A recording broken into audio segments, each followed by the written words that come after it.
نحمده ونصلي على رسوله الكريم أما بعد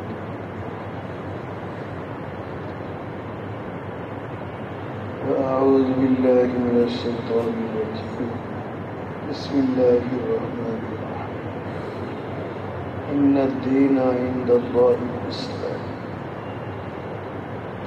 وقال تعالى ومن يبتغ غير الإسلام دينا فلن يقبل منه صدق الله العلي العظيم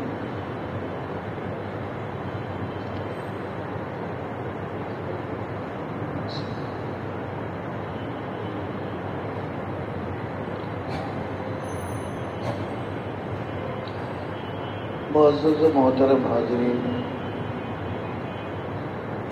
ইসলাহ অর্থ হইল সংশোধন।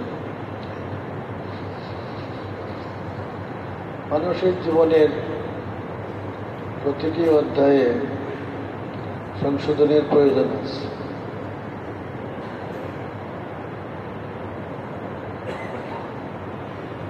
আমরা সংশোধনের মুহতাজ এবং মুখাপেক্ষী।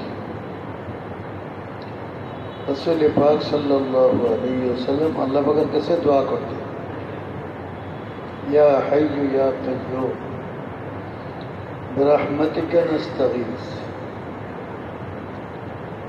হে চিরঞ্জীব, এই সমস্ত জগৎকে কায়েম রাখনে ওয়ালা, তোমার রহমতের সাহায্য চাই। আসলিহ লানা শা'নানা কুল্লাহ, আমাদের সমস্ত অবস্থার আপনি ইসলাহ এবং সংশোধন করেন। আমাদের ঈমান আকীদা, আমাদের ইবাদত বন্দেগী, আমাদের লেনদেন, আমাদের আচার ব্যবহার, আমাদের আখলাক, সব কিছু আপনি সংশোধন করে দেন। সংশোধন অর্থ কি? এতে শরীয়ত এবং সুন্নাত মোতাবেক আমাদের সমস্ত কাজ যেন শরীয়ত সুন্নাত মোতাবেক হয়। এজন্য আল্লাহ পাকের কাছে দোয়া করা, নিজেও চেষ্টা করা।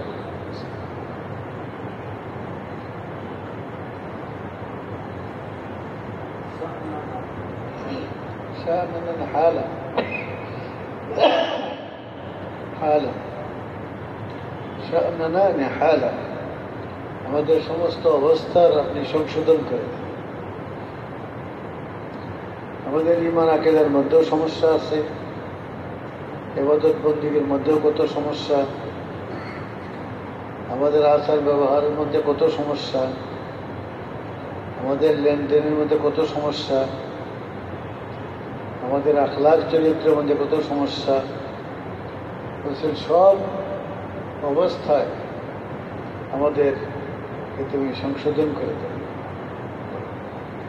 আল্লাহর কাছে দোয়া করতে হবে, কারণ আমরা যতই চেষ্টা করি আল্লাহ পাক যদি সাহায্য না করেন কোনোভাবেই আমাদের নিজেদেরকে সংশোধন করতে পারব না। একদিকে চেষ্টাও করতে হবে, অপরদিকে আল্লাহ পাকের কাছে খুব দোয়াও করতে হবে।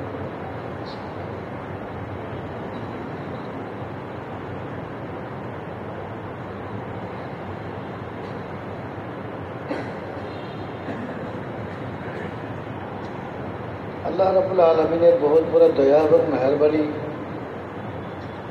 যে আল্লাহ পাক এই দুনিয়ার একমাত্র সত্য ধর্ম ঈমান এবং ইসলাম আমাদেরকে দান করছেন।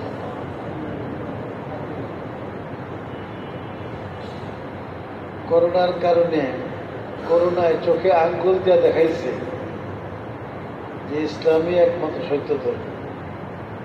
মানুষ চোখে আঙ্গুল দিয়ে দেখাইতেছে, যার কারণে বৌদ্ধরাও তারা ঈমান আনতেছে, মসজিদে গিয়ে তারা নামাজ পড়ছে। মসজিদের দরজাগুলি বন্ধ করে দিছিল, এগুলি খুলে দিচ্ছে। যারা ফেসবুক চালান তারা তো সবই জানে।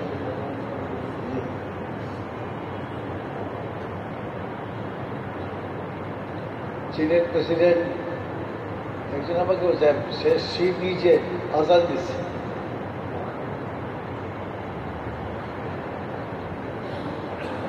ভারতেও করোনার আক্রমণে পুরোহিতরাও কালিমা পড়া আরম্ভ করছে, মন্দিরে নামাজ পড়তেছে। আমাকেও দেখাইছে কেউ কেউ ফেসবুক, আমি তো ফেসবুক চালাইও না, নাইও কেউ দেখাইছে, দেখেন যে পুরোহিত কালিমা পড়তেছে। আমাদের যে কালিমা, এটা হিন্দু ধর্মের মূল গ্রন্থে আছে, তাদের জন্মগ্রন্থই কালিমা আছে।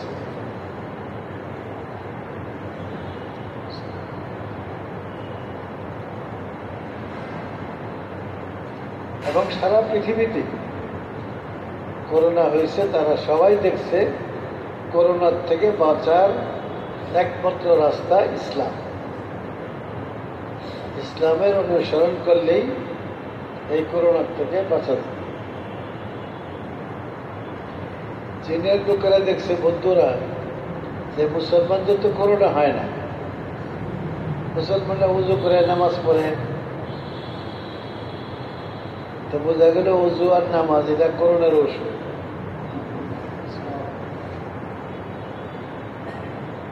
টুপি মাথায় দেওয়া করোনার ওষুধ, যেন মানুষের একটা টুপি মাথায় দেয়,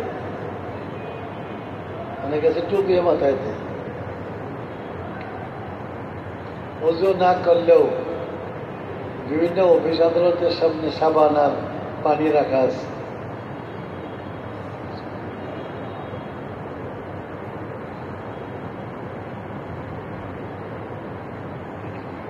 তারা শুধু সাবান দিয়ে হাত ধোয়, আর মুসলমানরা পোড়া উজু করে।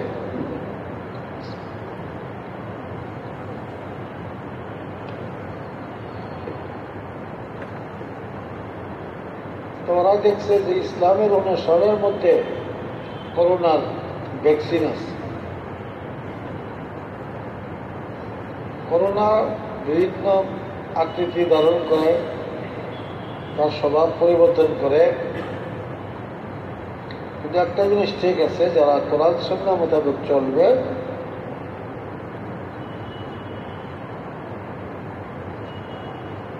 এবং কোরআন সুন্নাহ মোতাবেক আমল করবে, আল্লাহ পাক তাদেরকে করোনার থেকে হেফাজত করবে।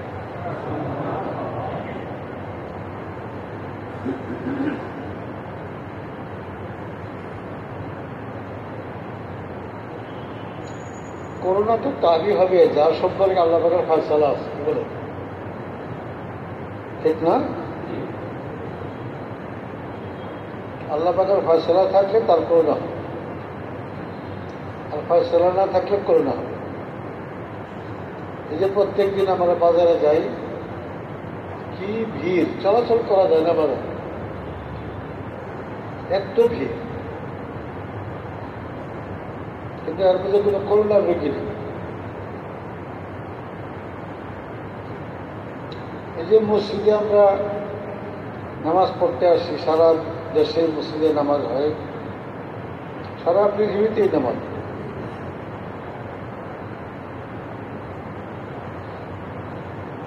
আজ পর্যন্ত দেখা যায় না মসজিদে নামাজ পড়ার কারণে করোনা হয়ে গেছে। পৃথিবীর কোনো দেশেই না, আমাদের দেশে।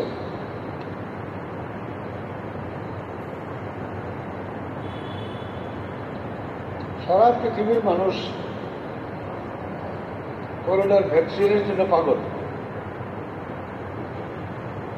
বাংলাদেশেও ভ্যাকসিন দেওয়া হয়েছে, কিন্তু আমার একটা কষ্ট লাগে, আসল যে ভ্যাকসিন আমরা এদিকে মনোযোগী হয়ে গেছি।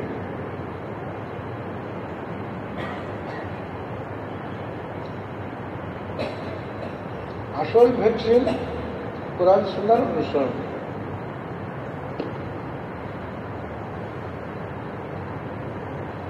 যখন করোনা প্রথম আরম্ভ হইল, কুষ্টিয়া জেলায় একটা মাদ্রাসা আছে, বড় মাদ্রাসা, করোনা মাত্রই আরম্ভ হয়েছে। ওই সময় এই মাদ্রাসার খতবে বুখারীর জন্য আমাকে দাওয়াত দিচ্ছে।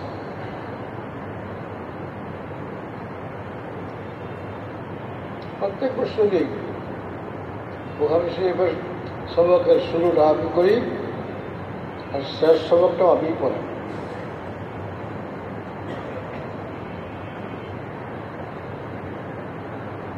খতবে বুখারীর শেষ দোয়া হয়। মোহাম্মদ আমিন সাহেব বললেন, সভাপতি সাহেব তুলে কথা বলেন। সভাপতি সাহেব অবশ্য ডাক্তার মানুষ, তিনি কয়েক মিনিট কথা বলবেন।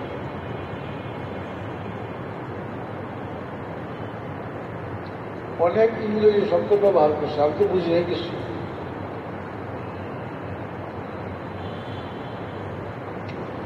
আমি কিছু বুঝি না। মানে করোনার প্রতিষেধকের কথাই বলছি। তখন আমি বলছিলাম, সভাপতি সাহেব কি বলছেন ভালো করে বুঝি নাই, অনেক ইংরেজি শব্দ বলছে, আমি ইংরেজি তো জানি।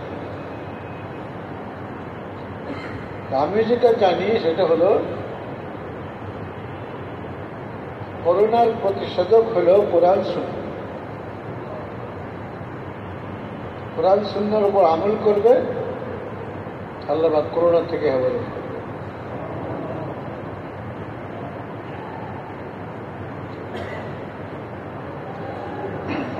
আমাদের সরকার যদি এই বিষয় থেকে উপদেশ নেয়, সারা পৃথিবীতে বিভিন্ন জাতি গোষ্ঠীর কাছে করোনা আসছে, তারা দেখছে যে সমস্ত মুসলমান আমল করে, উজু করে, ৫ ওয়াক্ত নামাজ পড়ে, ওদের তো করোনা হয় না। এটাই রাস্তা ছিল। সারা দেশের মুসলমানদেরকে বলবে, তোমরা প্রত্যেকে ৫ ওয়াক্ত নামাজ মসজিদে গিয়ে পড়ো। করোনার থেকে বাঁচার জন্য আর কোনো ভ্যাকসিন লাগবে না। আসলে দিনের জ্ঞান না থাকলে মানুষের যে পরিস্থিতি হয়, এটাই হয়েছে। এইটাই হলো সবচেয়ে বড় রূপ আমার বোধে, অর্থাৎ দিন সম্পর্কে অজ্ঞতা। এটা এখনকার জটিল রূপ। আমাদের দিন সম্পর্কে অজ্ঞতা থাকার কারণে আমরা সঠিক পথে চলতে পারি।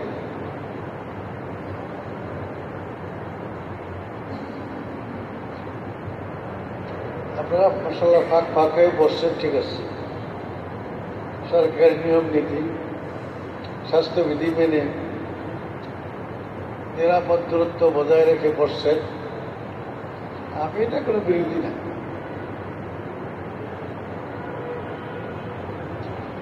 সরকারি নিয়ম মানাও আমাদের জন্য কর্তব্য। এইসব সবসময় আমরা এটা খেয়াল করে চলি। আমি নামাজের মধ্যেও দেখি মুসল্লিরা ফাঁক হয়ে দাঁড়ায়।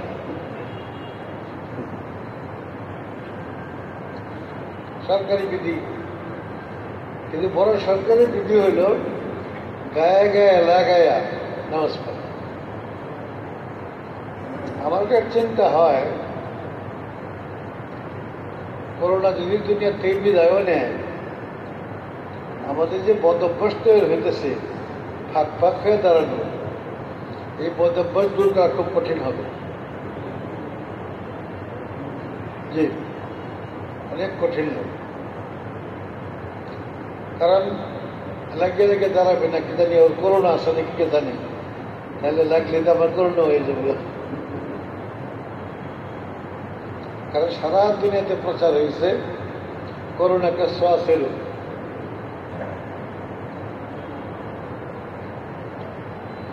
একবার সরকার ঘোষণা দিয়েছিল সরকারি চাকরিজীবী কারো যদি করোনা হয়, করোনা হইলেই ৫ লাখ টাকা পাবে, আর করোনা যদি মারা যায় ৭০ লাখ টাকা না কত লাখ টাকা, তাই ঘোষণা আছে। তাই সরকারি চাকরিজীবী আমাকে বলতেছে, হুজুর আপনার গরিব চাকরিজীবী, আমি 5 লাখ টাকা পাওয়ার জন্য করোনা রোগীদের খেদমত করছি, রাত্রে শুয়েও দিছি তার সাথে, কিন্তু আমার করোনা ধরে মারা গেলেও সমস্যা নাই, আমার পরিজন প্রচুর টাকা পাবে। মনে করলাম দুনিয়াতে এত টাকাতে কামাই করতে পারবো না, বহুত চেষ্টা করছি, করোনা রোগীদের সাথে রাত্রি যাপন করছি, তাদের খেদমত করছি, কিন্তু শেষ পর্যন্ত হুজুর আমার করোনায় ধরাই আমার আল্লাহ পাকের ফয়সালা না হইলে কত ধরবে। এই কথা আমাদের ইমান রাখতে হবে। কি বলে, এখন আমাদের ইমান চলে গেছে মাস্কের মধ্যে, ইমান চলে গেছে। মাস্ক ব্যবহার করলে করোনা হবে না, আর মাস্ক ব্যবহার না করলে মৃত্যু ঝুঁকি আছে। দোকানেও ঢোকা যায় না, নো মাস্ক নো সার্ভিস, দোকানেও ঢোকা যায় না। যারা বেচা কিনে করে দোকানের মালিক, তারাও কিন্তু ওরকম মাস্ক ব্যবহার করে, কিন্তু ওটা ঠিক লিখে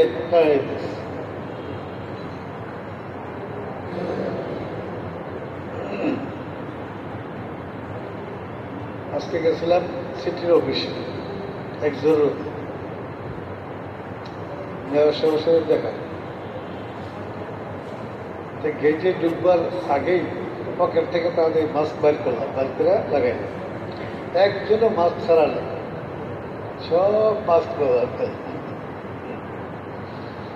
আমিও খুললে মাস্ক লাগাই, সবাই মাস্ক ব্যবহার করে। হেফাজতের মালিক আল্লাহ, একমাত্র আল্লাহ।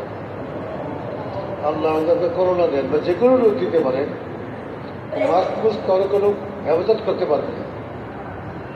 আল্লাহু খায়রুন হাফিজা ওয়া হুয়া আরহামুর রাহিম। এই কথা ইমান ঠিক রাখতে হবে।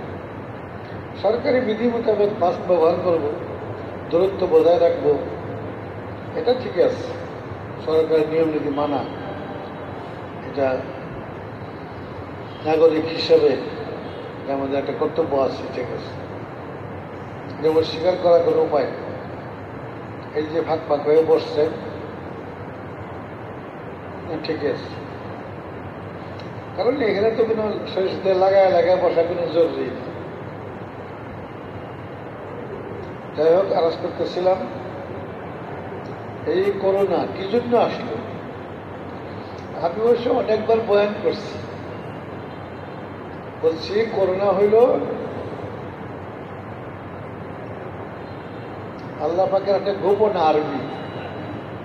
আমি বলছি যে আর্মি দেখা যায় না, আল্লাহ পাকের আর্মিকে কেউ পরাজিত করতে পারে না, সবাই পরাজিত হয়ে যায় আর্মির সামনে, কিন্তু আল্লাহ পাকের আর্মিকে কেউ পরাজিত করে না। এটা আমি নিজে যখন ওয়ান শহরে করোনা আরম্ভ হয়েছে, তখনই বলছি, সে বয়ান করছিলাম যে ভাই করোনা হলো আর্মি। আমেরিকার প্রেসিডেন্ট ট্রাম্প ইংরেজি শব্দ বলছে, আমি এটাও মনে নেই, মানে বলছে এই কথা যে করোনা একটা বিচক্ষণ, করোনা খুব বিচক্ষণ, কাকে টার্গেট করবে, কারে ধরবে, এটা খুব বুঝে শুনেই ধরে, সে বিচক্ষণ। কি বলেন,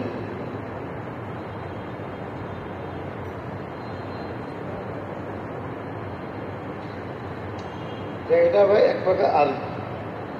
আল্লাহ পাকের অসংখ্য আর্মি আছে। হস্তি বাহিনীকে ধ্বংস করছিল ছোট ছোট পাখি, এটা কিন্তু আল্লাহ পাকের আর্মি। নমরুদকে যে ধ্বংস করছিল লেন্দ্রা মশা, ওইটাও আল্লাহ পাকের আর্মি, মশা আর্মি আল্লাহ পাক। আর্মি কি অন্য ঘরে ধরছে, নমরুদকে ধরছে, সে আল্লাহ পাকে আর্মি তো অসে বিচক্ষণ, যারা তারা ধরবা দেবে। এই জন্য করোনাও এটা আমি আমার একটা এই শুরুর থেকে একটা বিশ্বাস আমার যে করোনাও আল্লাহ পাকের একটা আর্মি, যারা তারা ধরবে না, সে বিচক্ষণতার সাথে কাজ করে। এই আর্মি দেখা যায় না। আল্লাহ পাকের এনেও অনেক আর্মি আছে, দেখা যায় না। কোরআন শরীফের মধ্যে আছে, আল্লাহ তাআলা বলছেন, খন্দকের যুদ্ধের যে ঘটনাগুলি বলছেন আল্লাহ পাক সূরাতুল আহজাবে আছে, বলছেন ওয়ানজালা জুনুদান লাম তারাউহা, আল্লাহ পাক এমন আর্মি নাজিল করছে যে তোমরা দেখো না। যদি এমন আর্মি আছে যে দেখা যায় না, ঠিক না? ওই সময় আর্মি নাজিল করছে। খন্দকের যুদ্ধের সময় মুসলমানদের সংখ্যা ছিল মাত্র 300। তাদেরকে যে ঘেরাও করছিল ইহুদি, খ্রিস্টান, মুসলিম, 3 জাতির মিলে সম্মিলিত বাহিনী করছে। সম্মিলিত বাহিনী, তাদের সংখ্যা ছিল মতান্তরে 24,000, মুসলমান ছিল মাত্রই 300। কি অবস্থা চিন্তা করে দেখে। হ্যাঁ, আল্লাহ তাআলা এর বিবরণ দিয়েছেন সূরাতুল আহজাব। সম্মিলিত বাহিনী নেমে আল্লাহ সূরাই নাযিল করছে। আহজাব তো সম্মিলিত বাহিনী। সূরা আহজাব যতদিন থেকে থাকবে দুনিয়াতে, সম্মিলিত বাহিনীও থাকবে, ছিল, আছে এবং থাকবে।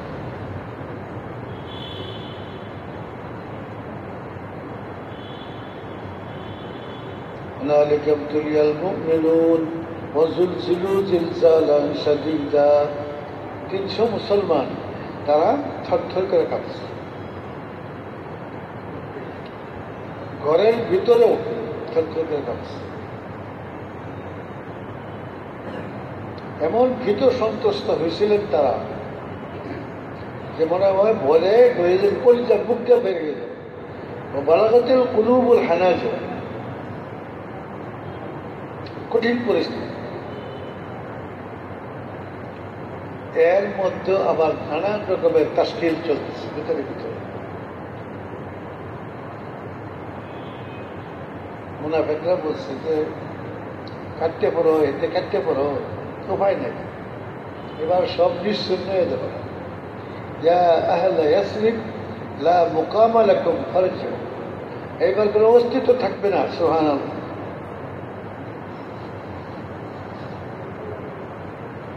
সাহাবাকরাম যদি শরীর কাঁপছে ওদের, কিন্তু মনের মধ্যে একটা ইয়াকিন ছিল না। তারা বলছেন ولما رأى المؤمنون الأحزاب قالوا هذا ما وعدنا الله ورسوله وصدق الله ورسوله وما زادهم إلا إيمانا وتسليما। শরীর কাঁপছে ঠিকই, মনের মধ্যে ছিল ইয়াকিন। কারণ কোরআনে পাকেও আছে, হাদিসেও আছে, আল্লাহ নবী সাল্লাল্লাহু আলাইহি সবাইকে বলছে খালি ঈমান আনলে হইতো না, ঈমানের পরীক্ষা দিয়ে উঠলেন। বলছে ঈমানের পরীক্ষা আছে। যার ঈমান যত শক্তিশালী তার পরীক্ষা তত কঠিন। আল্লাহ পাক নবীদের কাছ থেকে সবচেয়ে কঠিন পরীক্ষা দিচ্ছে। আল্লাহ নবী সাল্লাল্লাহু আলাইহি ওয়াসাল্লাম বলছেন আশাদ্দুন নাসি বালাআন আল আমবিয়া, সবচেয়ে কঠিন পরীক্ষা নিয়েছেন আল্লাহ পাক নবীদের কাছ থেকে। সবচেয়ে কঠিন পরীক্ষা নবীদের মধ্যে সবচেয়ে কঠিন পরীক্ষা নিয়েছেন সর্বশেষ নবী আমাদের প্যারা নবী মুহাম্মদুর রাসূলুল্লাহ সাল্লাল্লাহু আলাইহি ওয়াসাল্লাম। অতীতেও এরকম ঘটনা আছে। ঈমান আনার অপরাধে তাদেরকে হত্যা করে, কাফের মুশরিকরা তাদেরকে মেরে ফেলত। একটা অপরাধ, ঈমান আনার অপরাধ। সারা পৃথিবীতে মুসলমানদের যে হত্যাযজ্ঞ চলে, অপরাধটা কি ভাই? ঈমান। ঈমান আনার অপরাধেই এইগুলি।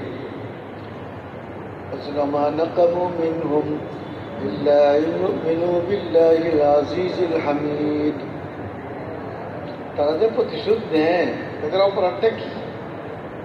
অপরাধ হল ঈমান। বিল্লাহ আইয়ুমিনু বিল্লাহ, তারা যে আল্লাহর প্রতি ঈমান রাখে, এই জন্যই তাদের এই প্রতিশোধ নেয় কাফের মুশরিকরা। ভারতের মুসলমান যদি সব হিন্দু হয়ে যায় তাহলে কি কেউ মারবে কাটবে? ইহুদি হয়ে যায় মারবে কাটবে, খ্রিস্টান হয়ে যায় কেউ মারবে কাটবে না। অপরাধটা কি? ঈমান। আর কত নির্যাতন ভোগ করতেছে মুসলমানরা আজকে সারা পৃথিবীতে।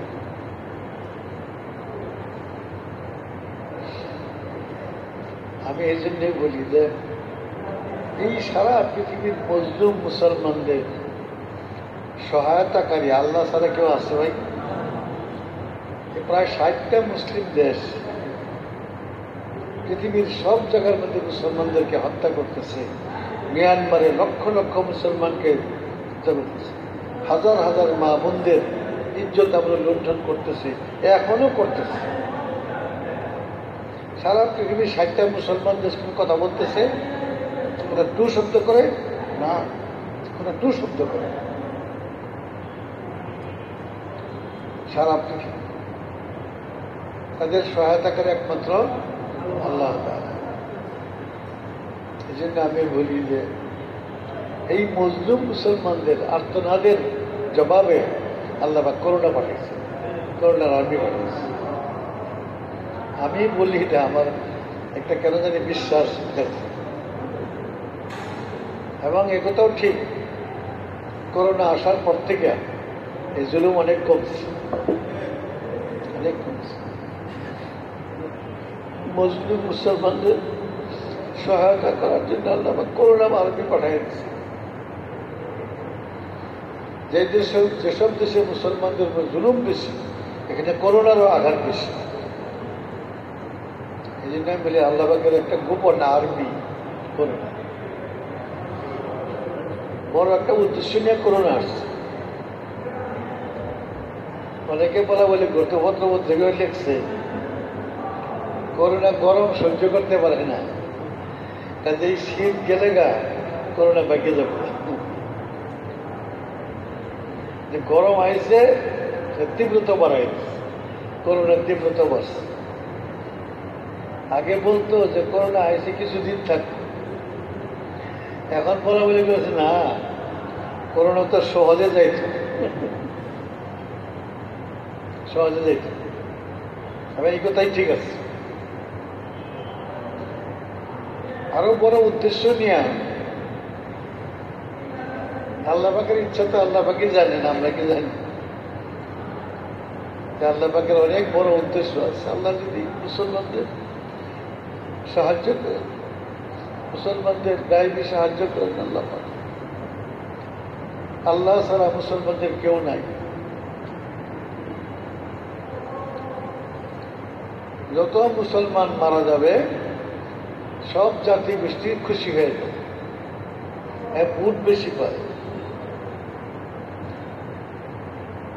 মুশরিক, ইহুদি, খ্রিস্টান তারা যদি মুসলমান মারতে পারে তাহলে ভোট বেশি পায়। ভোট বেশি পাওয়ার জন্য পুনরায় প্রধানমন্ত্রী বা প্রেসিডেন্ট হওয়ার জন্য রাস্তা একটাই, মুসলমান নিধন করা, ভোট পাবে বেশি।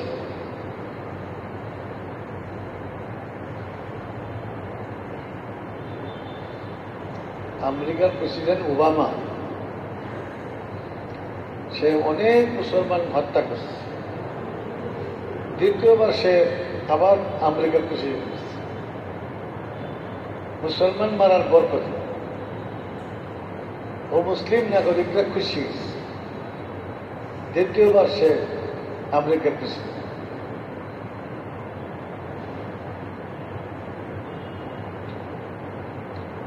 একথা একই রাখবেন, আল্লাহ ছাড়া মুসলমানদের কেউ নেই।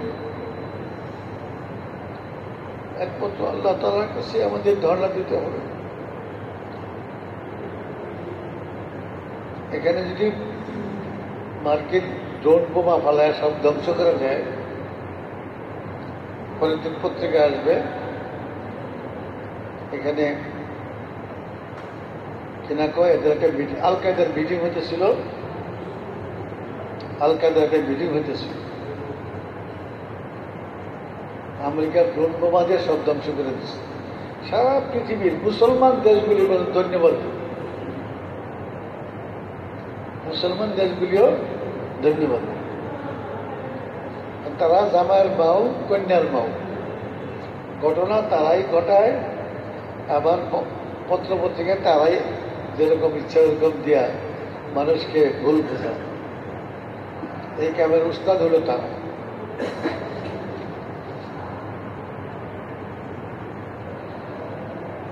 আল্লাহ ছাড়া আমাদের কেউ নেই।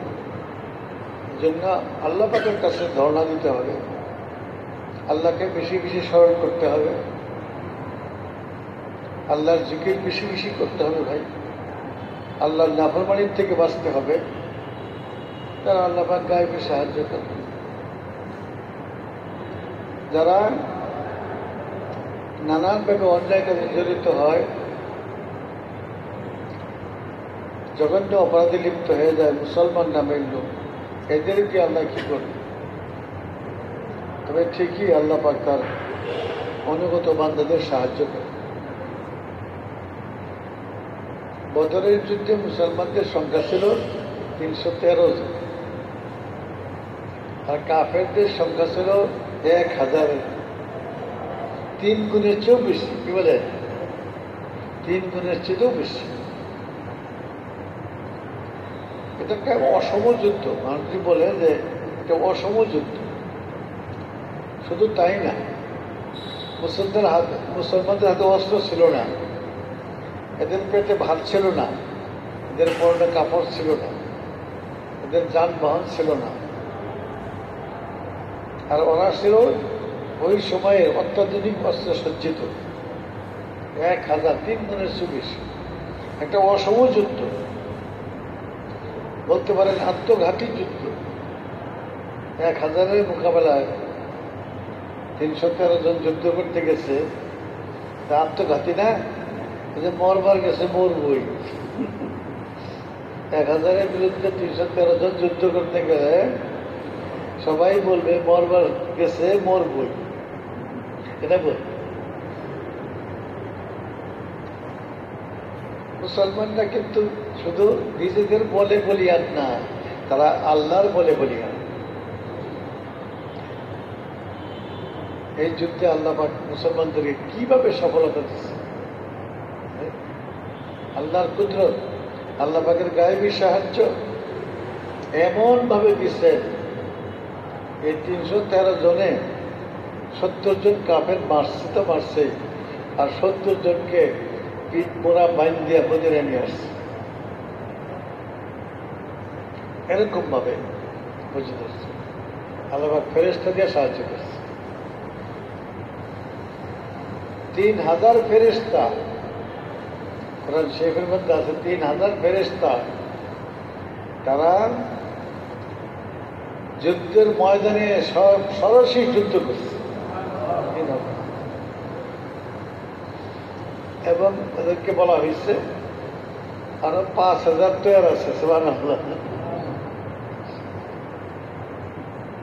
يمددكم ب5 آلاف من الملائكة مسوقين। আরো 5000 তৈরি আছে। 3000 মানে এক ফেরেশতার সাথে তো কাফেররা পারবে না। 3000 ফেরেশতা যুদ্ধের ময়দানে যুদ্ধ করছে। আল্লাহ পাক বলছেন কোথায় কোথায় আঘাত করবা, এটা বলে দিচ্ছে আল্লাহ। গিরায় গিরায় মারবা এদের।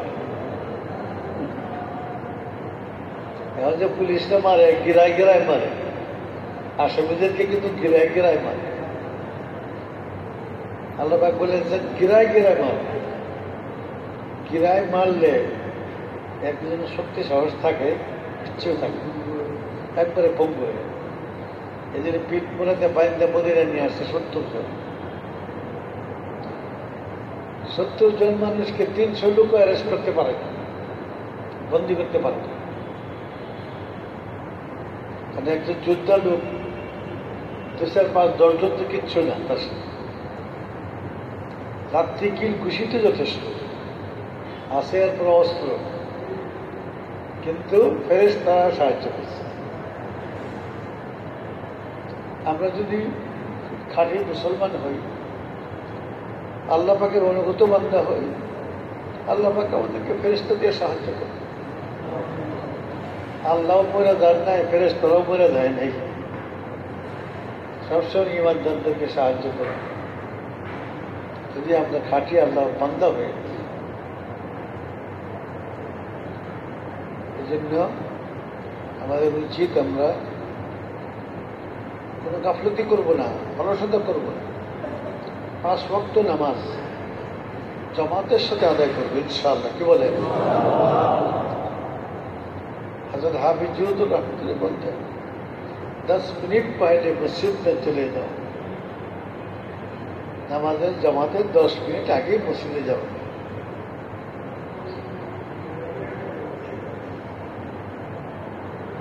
আমরাও চেষ্টা করব 10 মিনিট আগে মসজিদে গিয়া যদি কিছু নাও করি, খালি অপেক্ষায় থাকি নামাজে, নামাজ পড়ারও সব পড়ে, নফল নামাজ পড়ার সব আল্লাহ পাক দেন। আর যদি কোনো দোয়া দরুদ পড়তে থাকি, জিকির করতে থাকি, এর অতিরিক্ত সব আল্লাহ পাক দেন। হাফিজ জুহুদুর রহমতুল্লাহকে আল্লাহ পাক আমাকে প্রায় 2 যুগ দেখার তৌফিক দিয়েছে। সফরে হাজারে, এই সফরেও ওনার আমল কেমন ছিল, ওনার কামরা থেকে বাইরে আসছে, আমরা নিজের মসজিদ বাইরে আসছি, এখানে এসে জিজ্ঞেস করতেছে না কয় মিনিট আছে, কয় মিনিট বাকি আছে জমাতে। যারা ছিল তারা বলছে হুজুর আর 2 মিনিট আছে, জমাতের আর 2 মিনিট আছে। আমরা কি করবো ভাই? স্যার 2 মিনিট আছে, বসে থাকি, আমাদের সব পাওয়া যায়, বসে বসে কিছু জিকির করি, জিকিরের সব পাওয়া যায়। কিন্তু হাফিজ হুজুর কি করছেন শুনে, 2 মিনিট বাকি আছে, 2 রাকাত করে ফেলে, আল্লাহু আকবারকে নামাজের নিয়ত করে ফেলছে।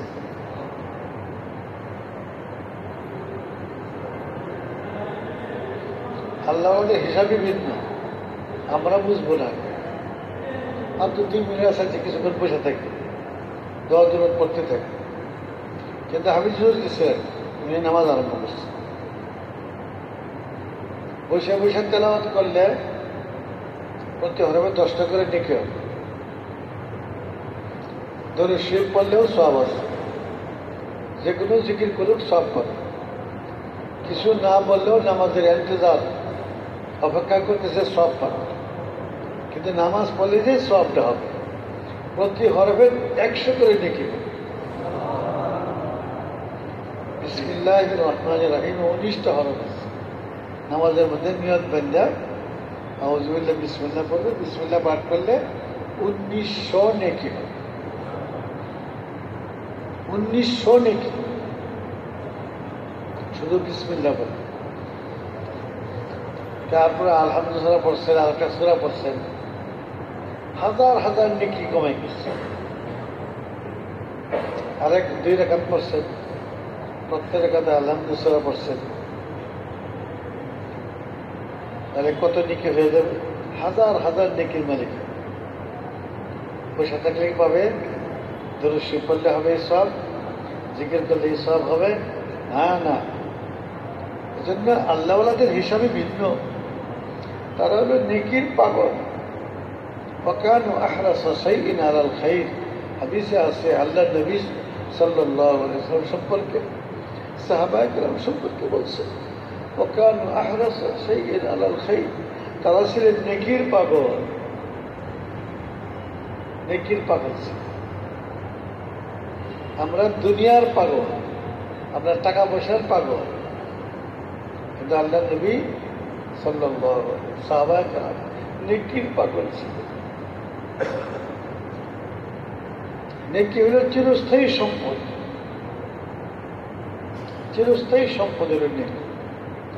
দুনিয়াতেও নেকি কাজ করে, দুনিয়াতেও কাজ করে। যার নেকি আছে বেশি, তাকে মানুষ মোহাব্বত করে, কি বলে মহব্বত করে না, নেক আমল করতেছে মহব্বত।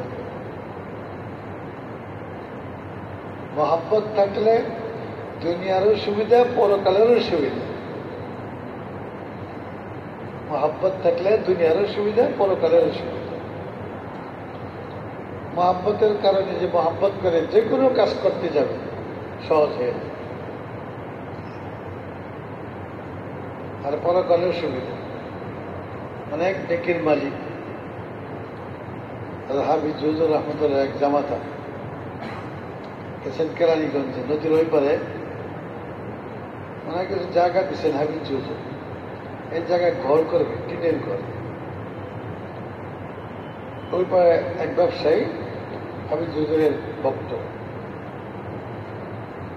যে কেউ পরিচয় দিচ্ছে হাফিজ হুজুরের মেয়ের জামাই। এখন উনি টিন কিনতে গেছে, উনি বলতেছেন, দোকানদার বলতেছে, হাফিজ হুজুরের মেয়ের জামাই, আপনি যা টিন লাগে সব লিয়ে যান, আর আপনার সুবিধা মতো টাকা দিয়ে দেন। দিনের কাজ সহজ হয়েছে না? সহজ। নেকি টাকা হাফিজ হুজুরের, তো এর দ্বারা পরবর্তীরা উপকৃত হয়ে যেতেছে। হ্যাঁ, পরবর্তীরা সুবিধা ভোগ করে, দুনিয়াতেও ভোগ করবে, পরকালেও ভোগ করবে। আল্লাহ পাক বলেছেন, ওয়াল্লাযীনা আমানু ওয়াত্তাবা'আতহুম যুররিয়্যাতুহুম বিঈমানিন আলহাকনা বিহিম যুররিয়্যাতাহুম ওয়া মা আলাতনাহুম মিন আমালিহিম মিন শাই'ইন। সুবহানাল্লাহ। যারা নেকির মালিক, নেক মানুষ হবে, তাদের উত্তরসূরিরা তাদের আমলের পরিমাণ কম থাকলেও তার সাথে বেহেশতে একসাথে থাকবে। কারণ যিনি নেক আমল করে বেহেশতের বাসিন্দা হবে, যদি নাতিরা না থাকে, পুতিরা না থাকে, ছেলে মেয়ে কেউ না থাকে, কষ্ট হবে না? দুজনের আগে জ্বলতেছে, কষ্ট হবে তো। আর বেহেশতে এমন জায়গা যেখানে কোনো কষ্ট আল্লাহ রাখবেন না। এই জন্য যারা যে নেক আমল করে বেহেশতে গেছে, তার নাতি পুতি সমস্ত যুররিয়াত, বংশধর সবাইকে আল্লাহ পাক বেহেশত দেওয়া দেবেন। তার সাথে শর্ত হল ঈমান। ঈমান যদি থাকে, আল্লাহ পাক তাদেরকেও বেহেশতে তার সাথে রাখবে। দুনিয়াতেও সুবিধা ভোগ করে নেক আমল দ্বারা, পরকালেও সুবিধা ভোগ করে পরবর্তীরা, পরকালেও সুবিধা ভোগ করে। এই জন্য রাসূল পাক সাল্লাল্লাহু আলাইহি ওয়াসাল্লাম, সাহাবায়ে কেরাম তারা নেকির পাগল আছে।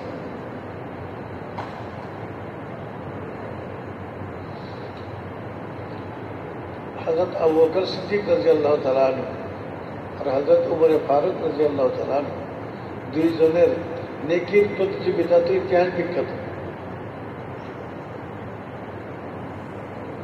তবুকের যুদ্ধ সামনে হযরত উমর ফারুক রাদিয়াল্লাহু তাআলা আনহু বলেন, কোনোদিন তো পারি না আবু বকরের সাথে, এইবার আমি তার সাথে বেশি নেকি নিয়ে আনি। তার স্থাবর অস্থাবর সম্পদের অর্ধেক তবুকের যুদ্ধে চাঁদা দেওয়া দিলে, সাহায্য দেয়।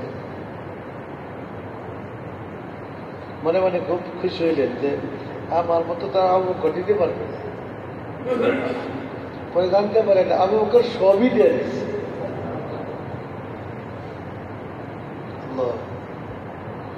আবু বকর সব দিয়ে দিচ্ছে।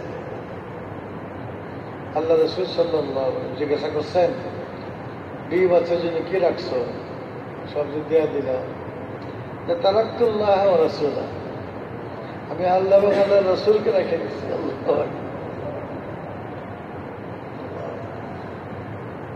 এরকম প্রতিযোগিতা করতে, সম্পদের মালিক হওয়ার জন্য প্রতিযোগিতা করেন না, প্রতিযোগিতা করছেন নেকির জন্য। কে কত বেশি নেকির মালিক হতে পারে। একবার হযরত উমর ফারুক রাদিয়াল্লাহু তাআলা বলতেছেন, ভাই আবু বকর, তুমি যে আল্লাহ রাসূলের সাথে গাড়ি সৌরে 3 রাত ছিলা, এই 3 রাতের নেকি আমাকে দিয়ে দাও, আমার পুরা জিন্দগির নেকি তোমাকে দিয়ে দেব। কি বলছেন যে তুমি কি আবু বকরকে এরকমই বোকা পাইছো? আবু বকরকে এরকম বোকা পাইছো? আবু বকর তো অত বোকা না। সাহাবায়ে কেরামের সবচেয়ে বিচক্ষণ ব্যক্তি ছিলেন আবু বকর সিদ্দিক, সবচেয়ে বিচক্ষণ। বুখারী শরীফে ঘটনা আছে, একবার সাহাবায়ে কেরামের মজলিসে আল্লাহ নবী সাল্লাল্লাহু আলাইহি ওয়াসাল্লাম বলছেন, আল্লাহ পাক এক বান্দাকে এখতিয়ার দিছে, এক বান্দাকে এখতিয়ার দিছে, বান্দা তুমি দুনিয়ার থাকবা না, আল্লাহর কাছে আয় পড়বে, এখতিয়ার দিছে। বান্দায় বলছিলাম না আল্লাহর কাছে যাবো না, বান্দায় বলছে যে আমি আল্লাহর কাছে যাবো না, এখানে থাকতাম। এই কথা শুনে হযরত আবু বকর সিদ্দিক রাদিয়াল্লাহু তাআলা চিৎকার করে কাঁদতে আরম্ভ করেছে। অন্যান্য সাহাবীরা বুঝতে পারেন না, তারা কোথায় কি গোড়াটা কান থেকে এবারে তো বালাক আমি বুঝছি, দুনিয়ার থাকতো না, আল্লাহর কাছে চলে যাবে।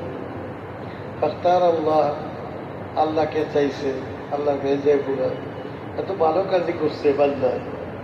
হ্যাঁ, কেউ বুঝতে পারে নাই।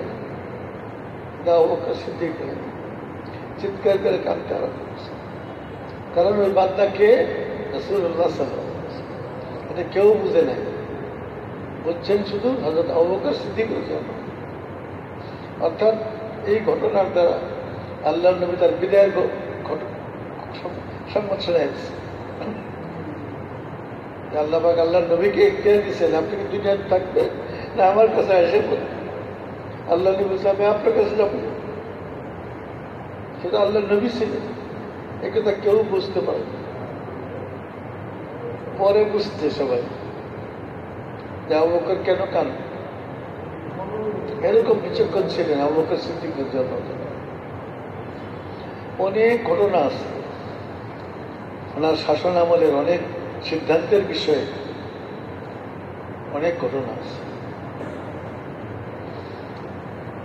রাসূল পাক সাল্লাল্লাহু আলাইহি ওয়াসাল্লাম তার পালক পুত্রের ছেলে উসামা, তার নেতৃত্বে মদিনার সব সাহাবীকে পাঠিয়ে দিয়েছেন সিরিয়ার যুদ্ধ করার জন্য।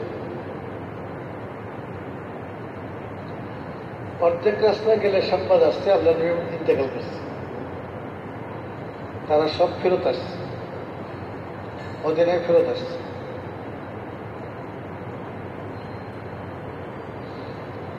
আল্লাহ রসুলের কাপড় দাফন হয়েছে, এখন মশওয়ারা হয়েছে, এখন এই সৈন্যকে পাঠানো না না পাঠানো। সাহাবায়েরা বিভিন্ন মত দিতেছেন, কিন্তু পাঠানোর পক্ষে কেউ নেই। স্বয়ং হযরত ওমর রাদিয়াল্লাহু তাআলা বলতেছেন, দেখুন আল্লাহ নবী নাই, আমরা তো এখন দুর্বল, যে মদিনাকে রক্ষা করা আমাদের বড় কর্তব্য। এই সব মদিনা বাহিরে চলে যায়, শত শত মাইল দূরে, হাজার হাজার মাইল দূরে মদিনা অরক্ষিত হয়ে যায়, দুশ্মনরা মদিনা দখল করে নেবে, কাজে কোনোভাবেই এই সৈন্য পাঠানো যায়। ওমর ফারুক স্বয়ং এই কথা পরামর্শ দিতেছে, কিন্তু আবু বকর সিদ্দিক রাদিয়াল্লাহু কি বলছেন শুনে, বলছেন যেই সৈন্য আল্লাহ নবী পাঠায় দিছে, এই সৈন্যকে ফেরায় রাখার কোনো ক্ষমতা আবু বকরের নেই। ওই সৈন্য তো হযরত আল্লাহ রসুল পাঠাইছে, এই সৈন্য তো আল্লাহ রসুল পাঠাইছে, এই সৈন্য ফেরায় রাখার ক্ষমতা আবু বকরের নেই। আল্লাহ নবী পাঠাইছেন, এরা যাবেই, সুবহানাল্লাহ। মদিনা খালি করে যুদ্ধে গেছে, যুদ্ধে মুসলমানরা জয়ী গেছে। সারা দুনিয়ার কাফের মুশরিকরা তাদের অন্তরাত্মা কাঁপে গেছে। কি এরা তো দুর্বল হয় নাই, নবী মারা গেলেও দুর্বল হয় নাই, না হলে শত শত মাইল দূরে গিয়ে যুদ্ধ করছে, কামিয়াব হয়েছে। আল্লাহু আকবার।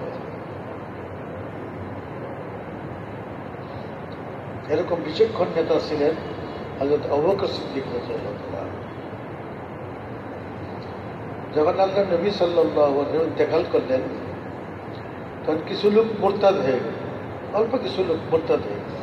মুরতাদ মানে ইসলাম ছেড়ে আবার মুশরিক হয়ে গেছে, মূর্তি পূজা আরম্ভ করেছে, সংখ্যা কম।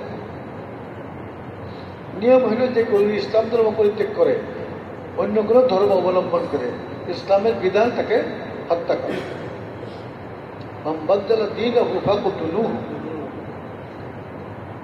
আবু বকর সিদ্দিক রাদিয়াল্লাহু তাআলা আনহু তাদের বিরুদ্ধে যুদ্ধ করে এদেরকে করে কচুকাটা করে দিলেন। আর একটা উল্লেখযোগ্য সংখ্যক লোক মুসলমান, তারা মুসাইলামা কাযযাবকে নবী বানায়া তার অনুগত হয়ে গেছে। তাদের সংখ্যা ছিল অনেক।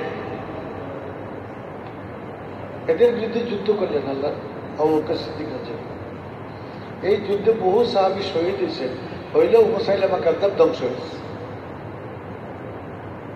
আরেকটা দল ছিল মুসলমানদের মধ্যে, তারা বলছিল ইসলামের সবই মানি, তবে আমরা যাকাত দেওয়ার ফরজ হওয়া মানি না। এটা আল্লাহ রাসূলের জমানার সাথে ছিল, এখন আল্লাহ নবী নাই, যাকাতের ফরজ নেই। যাকাতের ফরজিয়তকে অস্বীকার করছে। এই নিয়ে মাশওয়ারা।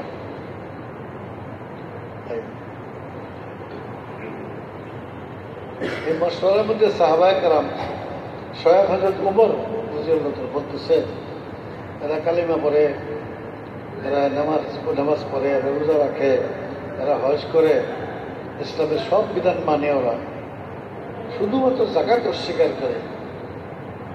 কিভাবে তলোয়ার ধরবেন আপনি? ধরবেন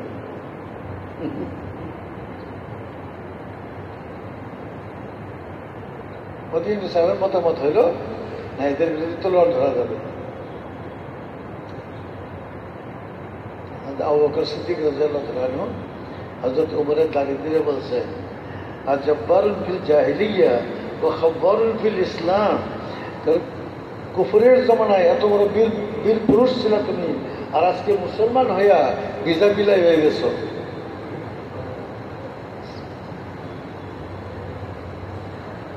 যারা নামাজ এবং রোজার মধ্যে পার্থক্য করবে, নামাজকে ফরজ বলবে আর যাকাতকে তারা ফরজ অস্বীকার করবে, এদের বিরুদ্ধে আমি তলোয়ার ধরব।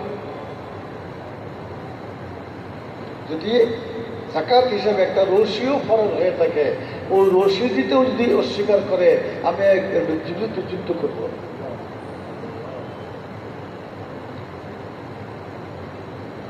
পরে হযরত ওমর ফারুক রাদিয়াল্লাহু তাআলা আগে যাই কিছু বলেন, ওনার বয়ানের পরে উনি বলছেন, ফারাফতু আন্নাহুল হক, ইন্নাল্লাহ তাআলা শারাহা সাদরা আবি বকরিন। আল্লাহ পাক আবু বকরকে এমন একটা বুঝ দেখা দিচ্ছেন, এটা বুঝতে আমাদের দেরি হয়েছে। তার সঠিক সিদ্ধান্ত ছিল, তাদের বিরুদ্ধে তলোয়ার ধরছেন, একবারে কচুকাটা করে দিচ্ছেন। আবু বকরের তলোয়ারের কারণে এই ১৫০০ বৎসরের মধ্যে আজ পর্যন্ত এমন কোনো ফেরকা বাইরে হয় নাই যাকাত অস্বীকার করতে পারে। কেউ বলতে পারে যে আচ্ছা যাকাত আমরা দিব না, ৪০ ভাগের আরো বেশি দিব, কিন্তু নামাজটা করতাম না, অস্বীকার করতাম। যে সব কিছুই মানি, তবে ফরেন কারেন্সি খরচ হয়ে যায় হজ করলে, হজটা আমরা করবো না, এরকম কোনো ফেরকা বাইরে হয় না। যদি তলোয়ার না ধরতেন তাহলে ইসলাম টিকে থাকতো না। এক এক ফেরকা এক একটা অস্বীকার করতো, ইসলাম শেষ হয়ে যেত। কিন্তু আবু বকরের তলোয়ার এমন ধারালো তলোয়ার, এই তলোয়ারের কারণে কিয়ামত পর্যন্ত আর কোনো ফেরকা বাইরে হবে। ঐতিহাসিকরাও বলে আবু বকরের দুইটা সিদ্ধান্ত যুগান্তকারী। একটা ছিল আল্লাহ নবীর ইন্তেকালের পরে শাম দেশে সৈন্য পাঠানো, ২ যাকাত অস্বীকারীদের বিরুদ্ধে তলোয়ার ধরা। এই দুইটা কাজ যদি না করতো ইসলাম টিকে থাকতো না। ফৌজ না পাঠাইলে সব দুশ্মনরা বলতো, অনেক দুর্বল হয়ে গেছে রে, এদের কাঠ মুসলমানদের শেষ করে। এরকম বিচক্ষণ একজন রাজনীতিবিদ একজন বিচক্ষণ সেনাপতি, একজন বিচক্ষণ রাষ্ট্রনায়ক ছিলেন আবু বকর সিদ্দিক রাদিয়াল্লাহু তাআলা। কেউ যেটা বুঝতো না আবু বকর এটা বুঝতেন। এত জ্ঞান আল্লাহ পাক দিয়েছিলেন তাকে। আল্লাহ পাক তার দরজাত বুলন্দ করলেন। এবং আবু বকর সিদ্দিক রাদিয়াল্লাহু তাআলা 2 বছর 2 মাস রাজত্ব করছেন। সমস্ত ফিতনা শেষ করে উম্মতের উপরে ফিতনা ছিল না। এরপরে খলিফা হয়েছেন হযরত উমর ফারুক রাদিয়াল্লাহু তাআলা। শান্তিময় মুসলিম দেশ। উনি শুধু জয় করতে আরম্ভ করছেন। পৃথিবীর অর্ধেকের চেয়ে বেশি এলাকা জয় করছেন হযরত উমর ফারুক রাদিয়াল্লাহু তাআলা। এর মূলে হইল হযরত আবু বকরের সিদ্ধান্ত বলছিল। এই জন্য মুসলমানদের সাহায্যকারী একমাত্র আল্লাহ, এটা বিশ্বাস করতে হবে। এবং 5 ওয়াক্ত নামাজ জামাতের সাথে আল্লাহকে কোনো সময় ভুললে থাকবো না। কি বলেন? সব সময় আল্লাহ তাআলাকে স্মরণ করব। মানুষের সাথে লেনদেন ভালো রাখবো, পরিষ্কার করবো, আচার ব্যবহারটা সুন্দর করব। সবার সাথে পিতা মাতা ভাই বোন ছেলে মেয়ে স্ত্রী পরিজন সবার সাথে আমরা নম্র ভদ্র ব্যবহার করবো। কি বলেন? আল্লাহ পাক সবাইকে তৌফিক দান।